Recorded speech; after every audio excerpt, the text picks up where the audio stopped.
ఓం నమ శివాయ.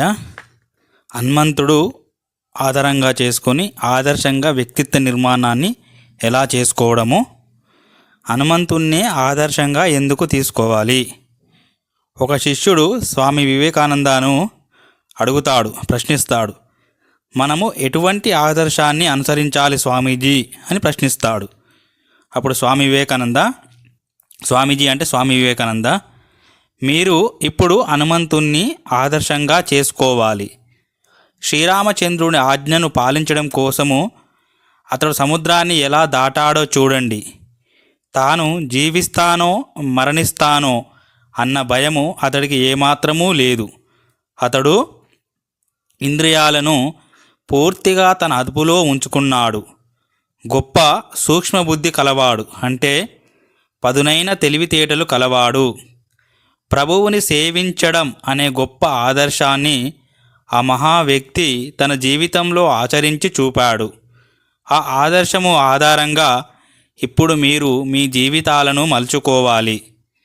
ఆ ఆదర్శాన్ని మీరు చక్కగా జీవించి చూపితే దాని ద్వారా జీవితంలో కోరుకోదగిన ఇతర ఆదర్శాలన్నీ కూడా వాటంతటవే క్రమక్రమంగా వికసిస్తాయి.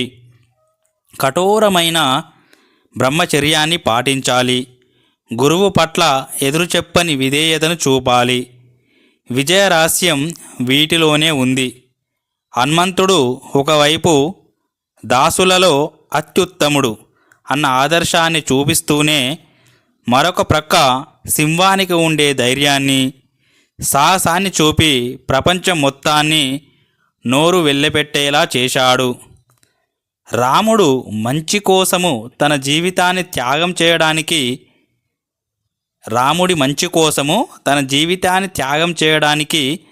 అతడు ఏమాత్రము సంకోచించలేదు. రాముడికి సేవ చేయడాన్ని తప్ప ఇంకా దేనిని అతడు పట్టించుకోలేదు. చివరికి లోకాలకే ప్రభువులైన బ్రహ్మ, శివుడు మొదలైన దేవతల స్థితిని పొందాలని కూడా అతడు కోరలేదు. శ్రీరాముడికి బంటుగా అతడికి మేలు కలగాలనే ఉద్దేశంతో అత్యుత్తమంగా పనిచేయడమే అతడు తన జీవితంలో చేపట్టిన ఒకే ఒక వ్రతం.